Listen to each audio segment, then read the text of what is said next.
ปูนเลยรอตรงบันไดอ่ะสองฝั่งบันไดซ้ายขวาเลยขึ้นไปเลย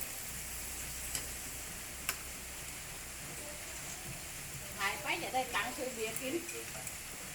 มีใครสมทบทุนไหมหรือทุกทุน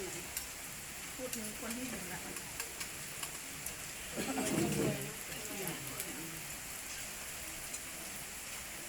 แต่ผักอีกหมูกระทะจ้า